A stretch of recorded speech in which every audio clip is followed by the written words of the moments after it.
the reason why we are going through the Bhagavatam and feeding some Bhagavad Gita into it. The problem we have is that the Bhagavad Gita is considered to be Srimad Narayan Krishna himself, Bhagavan Krishna. And it's supposed to be the guiding light to how we should exist, with the knowledge, for example, that the soul is eternal and things like that. But the problem that we have is that how does that become reality for us? You understand? In order to truly have faith that that is Krishna speaking himself, and that the Bhagavad Gita is God himself, we actually have to have faith in that. And that can only manifest when you start to fall in love with God and his aspects, which is why the Bhagavatam is so important. Bhagavatam is designed to bring out devotion. It's the leelas of the divine and various understandings that bring out this devotion inside of us. Yeah, there's two beautiful verses from the Bhagavad Gita, chapter 4, verse 7 and 8, where Krishna outlines that he does come down into this existence. It's not just like, God comes down, Krishna came down, etc. But there's reasons why he comes down, why he came down as the Ram avatar, why he came down as Sri Bhagavan Krishna, etc., etc. And chapter 4, verse and 7 they go, yadā hidi dharmasya glānir-bhavati bhārata abhyutthānam-adharmasya tadā'tmānaṁ sṛjāmy-aham. Whenever there is a fading of dharma, like nowadays, and the uprising of unrighteousness, then I bring myself forth into birth. And he says in verse 8, paritrāṇāya sādhūnāṁ vināśāya duṣkṛtām dharma saṁsthāpan-ārthāya saṁbhavāmi yuge. For the deliverance of the good, for the destruction of evil-doers, for the enthroning of right, I am born from age to age. So he says, yadā hi dharmasya. Whenever there is a small state of a dharma, he who is the soul of souls always comes to remind people of dharma. Yeah? Because unrighteousness is very easy to sink into. Yeah, it's very easy. This unconsciousness that exists, you can see it today, etc.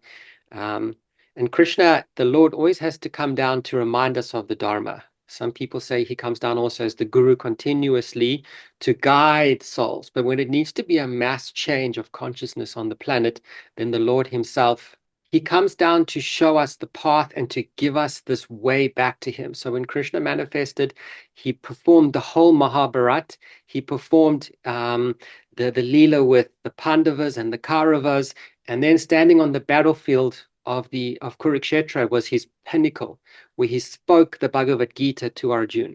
And Guruji always says, he didn't just speak the Bhagavad Gita to Arjuna, he spoke it to all of us. He was standing on the battlefield. There was millions and millions of soldiers on either side. They were banging drums. You're talking like they describe it like 100,000 elephants standing over there and 100,000 chariots. It wasn't just like, 10 or 15 guys going to battle it out. You're talking like the earth was fighting itself. And Krishna performed this so that the people could be rid of all the adharmic nature, the righteousness. But unfortunately, like we discussed last time, when Kali Yuga came into action, adharmicness started to come back. And in that verse, he says, sūdhanam, the ones who observe non-violence, the ones who participate in truth, the ones who have their thoughts on him, the ones who perform sacrifice and charity, austerity. He's describing the dharmic nature of people, the ones who practice the union with the self, the yoga, the ones who do good to others. They don't speak ill about others. They don't try and drag others down. They're always uplifting the consciousness of others in everything that they do. The ones who are the friends of God, they want to attain God in every single moment. They want to be with the divine. And here, Krishna is calling out to everybody on the spiritual path. I will always be with you. There is no moment that I'm not with you. Never fear. When you have this union with me, this theosis, I am always with you. Yeah. And it's important to understand when he speaks about coming down to deal with the adharmic nature of mankind when it gets really out of hand, he's not punishing people. He's coming down to instill righteousness because every soul longs to live in this existence of righteousness, this existence of consciousness. It's not like, okay, only some guys want it, so he's going to punish these guys because these guys are worse. It doesn't work like that. He's coming down to free each soul so that they stop dragging themselves deeper and deeper into misery continuously. You understand? So it's a very important consciousness. This is not like I'm punishing you or anything. Even when we watched the Nrsimhadev movie, Narada Muni kept coming to Hiranyakashipu and saying to him, I've only got your best welfare at heart here, because he did. He was giving him advice to sink him deeper, because then the Lord would incarnate faster and free Hiranyakashipu, and he would have realization faster. So the Lord always operates for the best of us. Sometimes we can't see it. We take it as a, when things go sideways, you're like, why is God punishing me? What have I done? But it doesn't work like that. He's actually, every situation is an opportunity to be conscious. And someone sent me a video today where Guruji was like, and I said this last time as well, at the end of your night, do you ask yourself, how conscious have I been today? Have I exhibited this Satchitananda, this true reality of God, or have I behaved adharmic? It's not about judging yourself, but it's about being conscious. Forget about what others are doing, because you can't change others. You have to be this love. If you are not this love, then you can't do it. You understand? And this love, this unconditional love, this infinite nature of love that has no beginning and there's nothing beyond it, there is no judgment to yourself or others. But you have to be conscious of this continuously. And if you're not conscious of it continuously, you are going to start to stray, because it's very easy. And the more spiritual you become, the more deeper you connect to yourself, the more inside you start to go, the lines between being this love and not being this love become much finer. You're balancing on a sword edge continuously, and you have to continuously look where you are going. That's why the sages and the saints, and they always spend such amount of time in introspection, looking inside of themselves. What more can I do to get the best of myself and come closer to my true self and my true nature of God? So these two chapters today that we're going to speak about, the first one is the inquiry of the great sages. Canto 1, chapter 1, verse 5. One morning, after finishing their duties of burning a sacrificial fire and offering a seat of honor to sage Sutta, the great sages ask with great respect about the following matters. So they didn't say, hey, bro, what are you doing now? Why don't you come over here and enlighten us, With great respect, this inquiry. Firstly, the sages are doing their sadhana, they're doing their various spiritual efforts, There might be sages, there might be realized beings, but they are still continuing to do their prayers and their sadhanas. Not any time, no matter how realized you become, that you don't do your sadhana. The sadhana, at first, it's a purification. And after that, it becomes the time when you are completely with God. And that's why you find a lot of them want to retreat to the mountains, etc., to just be in this deep sadhana, this deep introspection where they are with God. But the time for that is not. We have to exist with inside this world in the same consciousness. Because if you come out of the Himalayas, you walk down to Ramjula and Varanasi, you're going to get so lost so quickly. You haven't perfected anything at the end of the day, because you've retreated. You haven't conquered your senses in your sadhana. And that's why they're pushing us to live this. Our forests are no longer the Himalayas like they used to be, and that our forests are where we live in Cape Town, for example, at the base of the mountain. You have to be able to always be in this consciousness, Atma Kriya Yoga. So the more realized they become, the deeper they dive into the experiences, How is it usually with people nowadays? They have a spiritual experience and then they stop doing their sadhana. They think, I've achieved so much. And then they stop doing their sadhana and they give up, or they just don't put any effort into it anymore because they think they've achieved something great. But in truth, you've achieved nothing. You've just reached the bottom rung of a ladder that reaches 1 million steps. You always have to keep practicing. And this is where the humility comes in. Yeah. Because they said, with great respect and reverence, we are asking you. So they already realized. Yeah. But without this humility, they can never approach God and they could never approach a great master. You have to have this humility in order to inquire from somebody of that caliber. Yeah. And Bhagavan and the spiritual master actually don't need our humility. It's irrelevant to them. But our humility is a sattvic quality. It's a quality of love. You can't have love and be arrogant. It doesn't exist. Humility is one of the qualities of love, just as truthfulness is. Yeah. So we need this humility in order for the love to manifest, because that humility brings simplicity. It allows the love to generate in its fullest form. Yeah. With ego and pride, you can't learn anything. And the sages, they say, look, please, although we have attained a great much, enlighten us with the absolute truth. Do we have the same humility inside of us? Firstly, to desire that. Guruji says in his commentary, like, it's not so easy, people like, yeah, give me God realization, but it has to be like this. I want it in the next 6 months. Otherwise, it's not legit. God realization doesn't work like that. God realization is an experience. It's a realization. It's not just something that you read in the Bhagavatam or the Bhagavad Gita or some words of a master or anything. It's a realization of the experience that God is the absolute truth. And we'll go through it a bit later. So it's not just like, oh yeah, it's going to happen. You have to continuously work at it with this humility. And the sages say, respected Sutta, you are fully free from all vice. You are well versed in all the famous scriptures for religious life and in the Puranas and the histories as well, for you have studied them under proper guidance and have also explained them. Please, therefore, being blessed with many years, describe to us in an easily understandable manner what you have ascertained to be the ultimate and absolute truth for good of people in general. And they go on to say, O learned one, in this dark age of Kali, men almost always live short lives. They are quarrelsome, misguided, lazy, unlucky, and above all, always disturbed. So what's important to note here, they're not just asking any Joe off the street.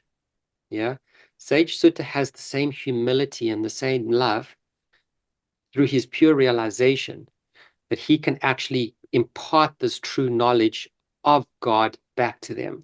I always tell the story of Vivekananda. He went around India asking all the gurus, have you seen God? And until one said to him, yes, I've seen God, he didn't take any of them as his gurus, because he said, if you haven't seen God, how can you give me God? It's not possible.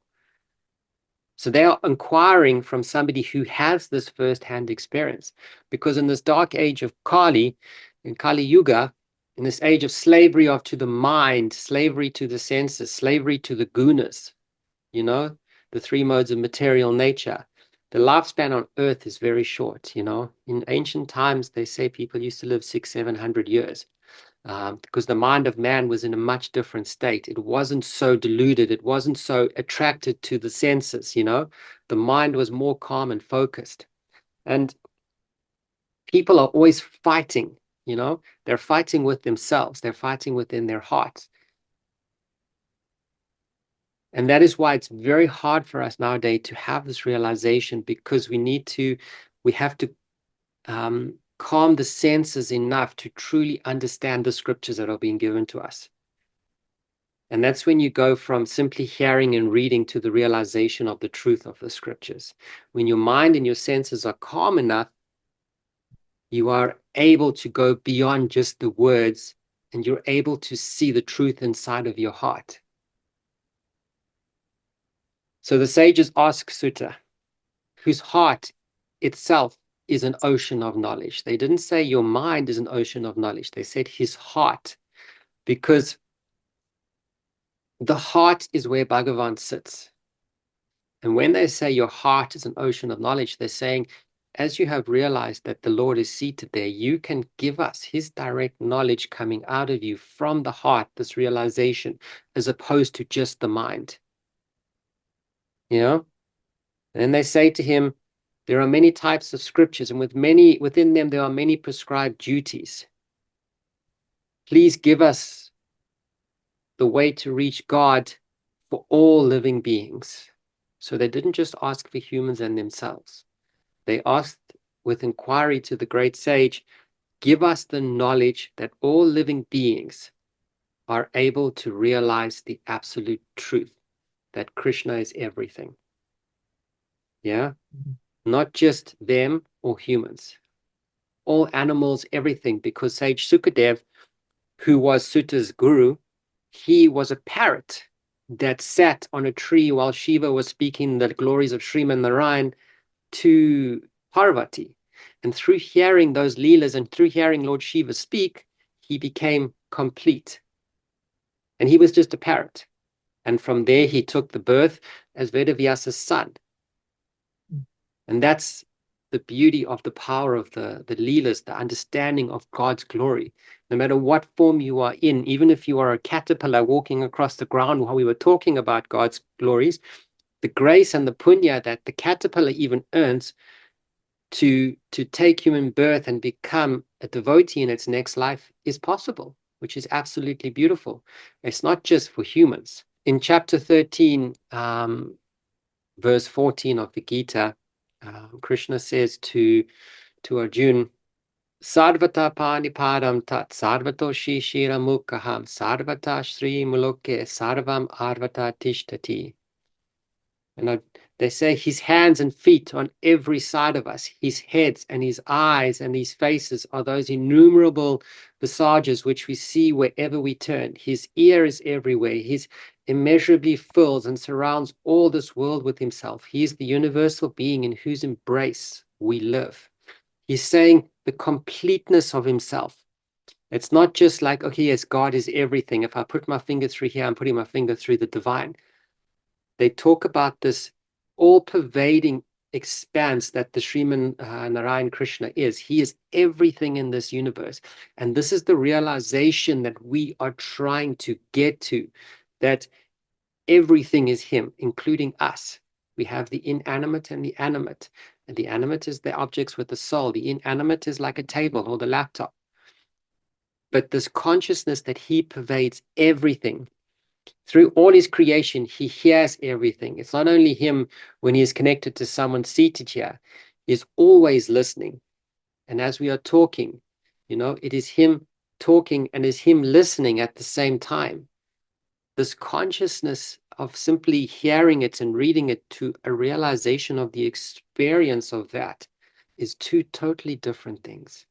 And that is the power of the realization of God.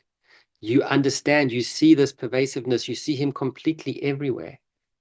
And the sages have inquired to Sage Sutta, and we do the same thing continuously. When we chant Om Asato Ma Satgamaya, Tamaso Ma Jyotirgamaya, Mityormam Amritam Gamaya, we are basically saying the whole time, lead me from unreal to the real, lead me from darkness to light, lead me from death to immortality. Yeah? That is the same inquiry that the sages are hearing.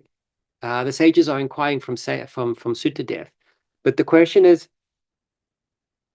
do we have the humility to realize that that is what we are asking, first of all?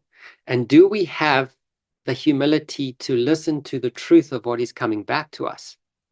We always say this prayer, Om Asato Ma Satgamaya, Tamaso Ma Jyotirgamaya, Mityormam Amritam Gamaya, Om Shanti Shanti Shanti.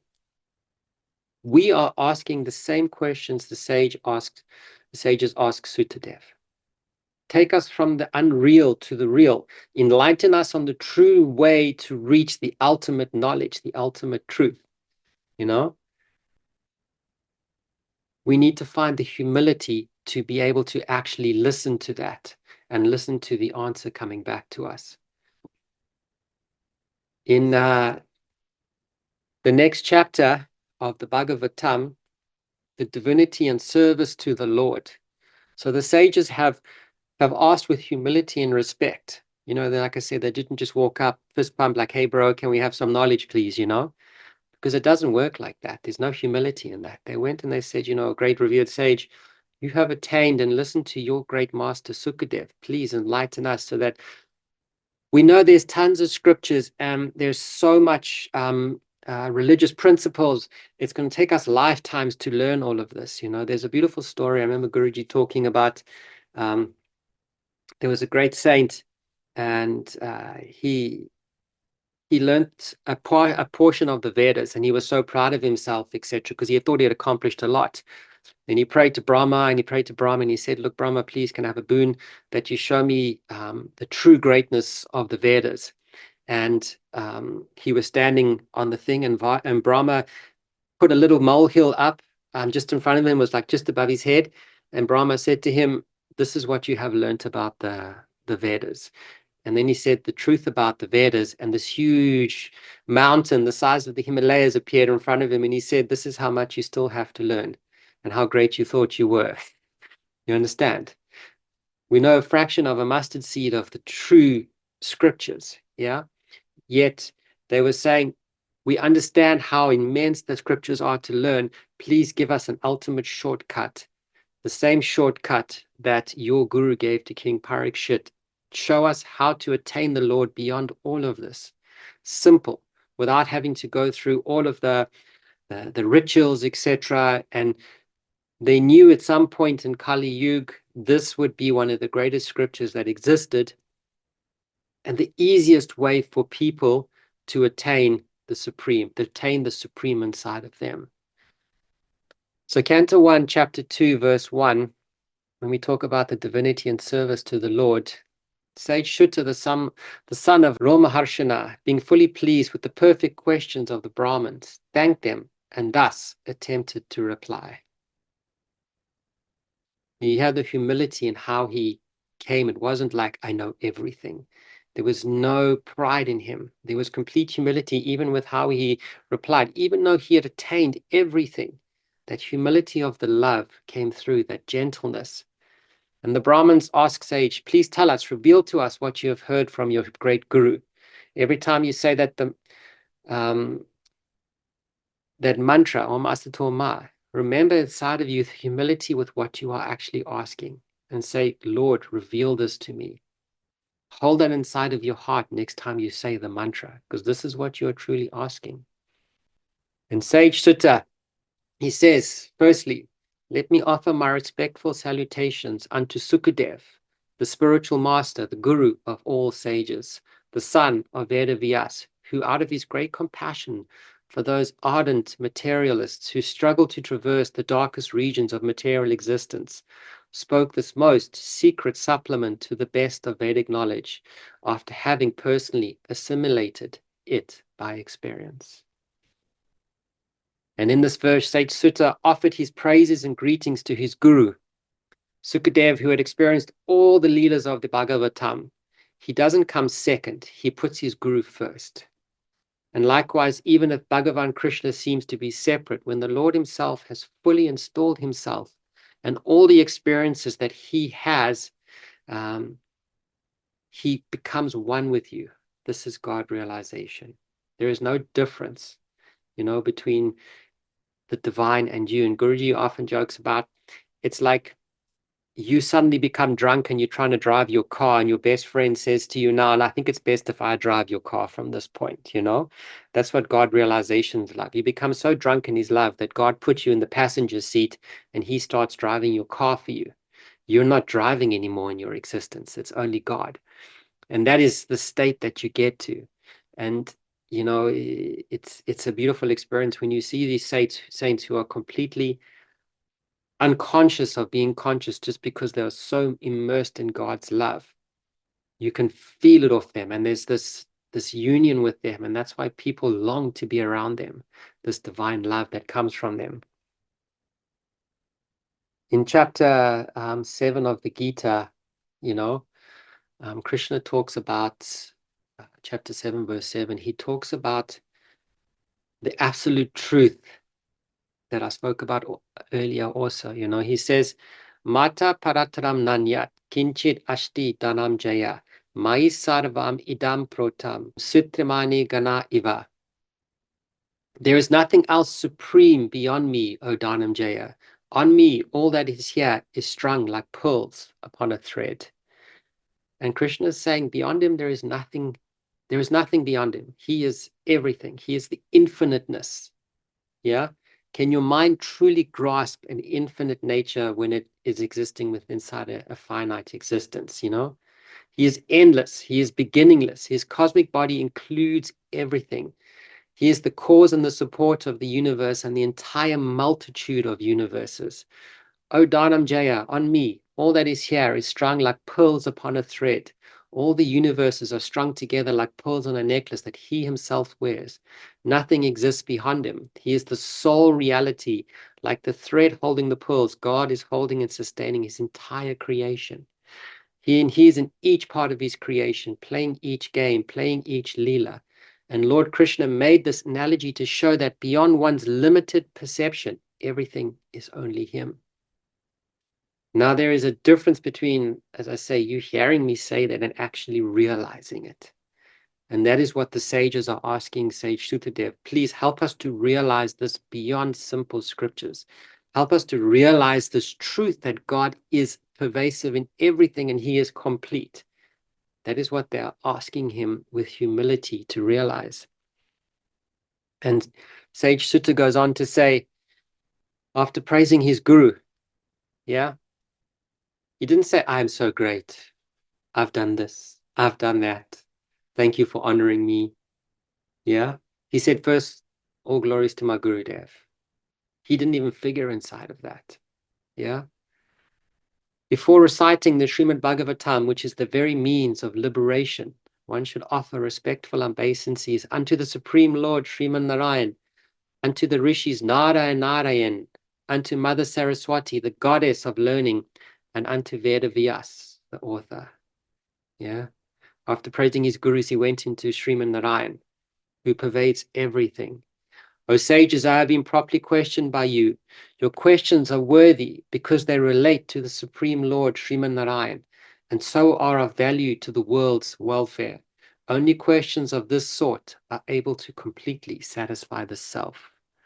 Whenever we get together, I always say to you, discuss spiritual topics because that satisfies and nourishes the soul.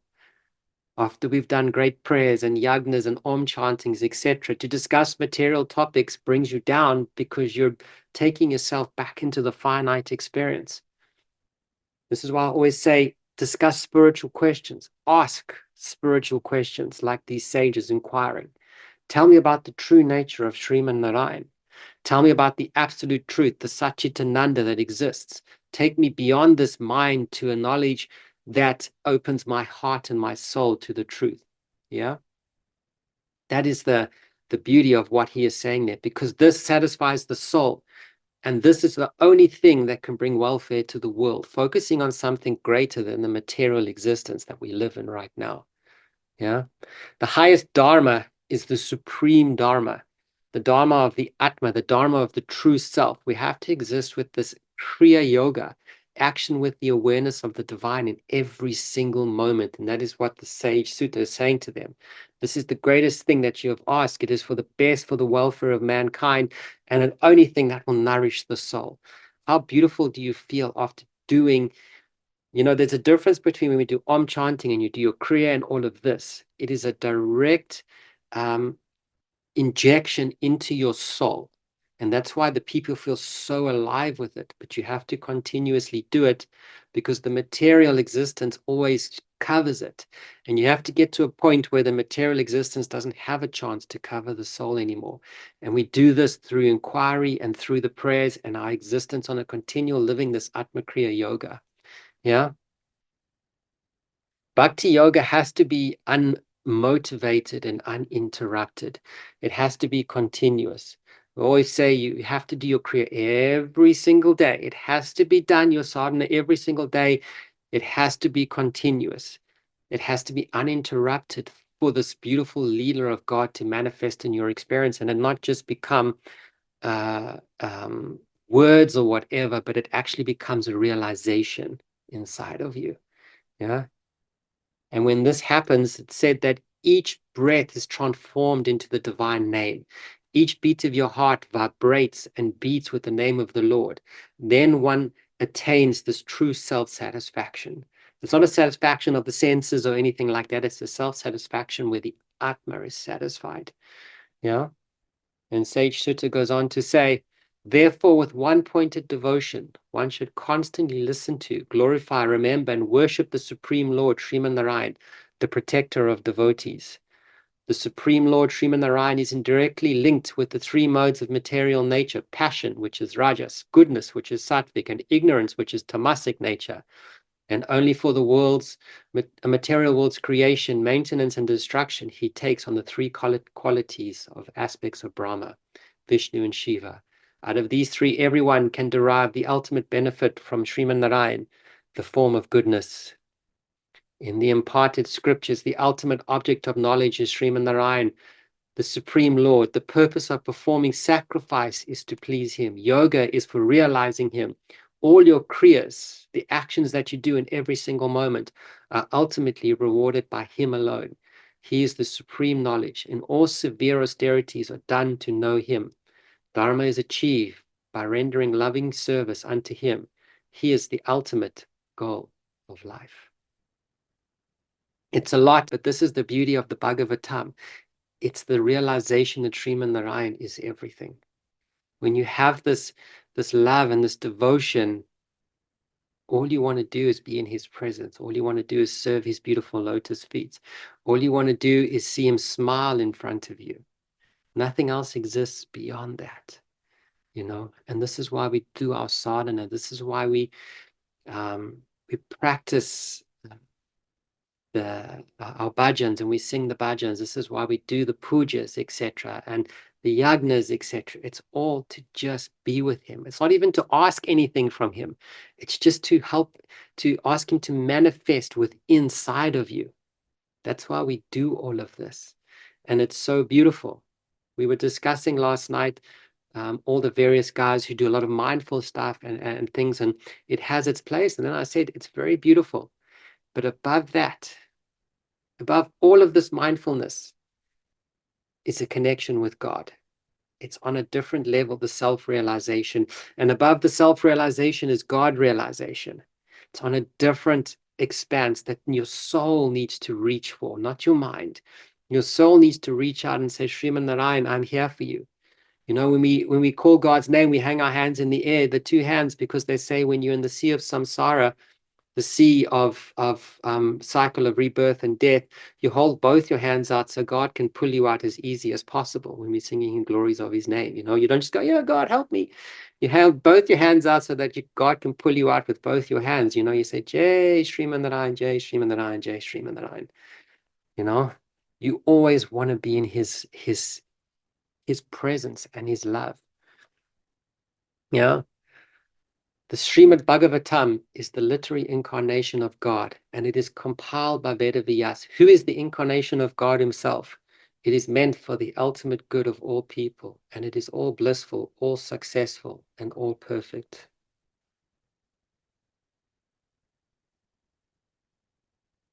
You have to go through the faith and the trust now as we open the Gita and the Bhagavatam, that this is not just mere words printed on a book. This is the knowledge and the food that can complete you. This is the ultimate truth.